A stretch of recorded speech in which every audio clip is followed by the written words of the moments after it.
अभिषेक मिश्रा का एक प्रश्न कल था कि प्रणाम अनंत श्री, चिता में कपाल क्रिया होते देखी है, क्या यह सहस्रार चक्र को खोलने की कोशिश की जाती है? अभिषेक बाबू, जो भी होना है जीते ही जी होना है। जो चिता पर लेटा हुआ शरीर है, जो अब मृत चुका है, हो चुका है, उसमें कौन सा चक्र खोलेंगे और कौन सा बंद करेंगे, ऐसा कुछ नहीं होता। जहाँ पर अंतिम संस्कार की अलग पद्धतियाँ हैं, उनका क्या होता है, और ये अगर खुल भी कुछ गया तो अब होना क्या है? व्यक्ति तो जा चुका है, अब उसका क्या होना जाना है? कुछ भी होना जाना नहीं। वो तो बात, घटना उस समय और स्थान की जो घटना थी वो समाप्त हो चुकी।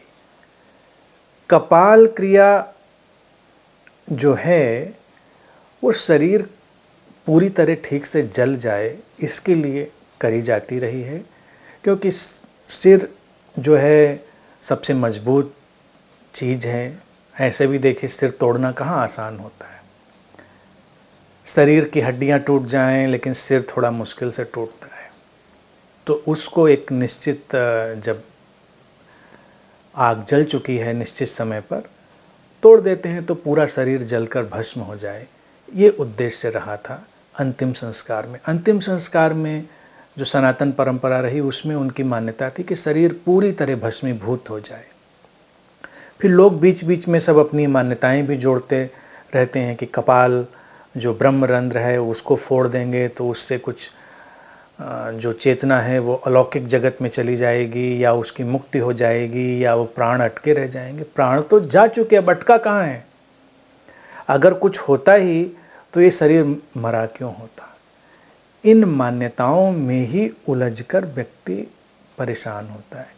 और रहा सवाल ये सहस्रार और या कोई भी रार, वो जीते जी का ही काम। ये जीवन के रहते ही सब साधना है, जीवन के रहते ही सब काम करने हैं। और फिर कोई किसी का कपाल तोड़कर किसी का सहस्रार खोले तो कुछ लोगों को ख्याल ये भी आ सकता है कि जब मरने के बाद ही खोलना होता है तो जीते जी भी क्यों ना खोल दें। ये शुभ कार्य, ये सेवा कार्य फिर जीते जी कर दिया जाए। और ये हम लोग फॉर्चुनेट हैं, सौभाग्यशाली हैं कि लोगों को ये ख्याल जीते जी नहीं आता। बच्चों को भी नहीं आता कि ये हमारे माता पिता जिनकी कपाल क्रिया हम करते हैं उनका सहस्रार खोलने के लिए जीते जी ही कपाल क्रिया करके सहस्रार खोल दें, आत्मा परमात्मा का मिलन करवा दें। तो सचमुच में आत्मा परमात्मा का मिलन तो हो ही जाएगा अगर वो सहस्रार खोल दिया जीते जी किसी ने।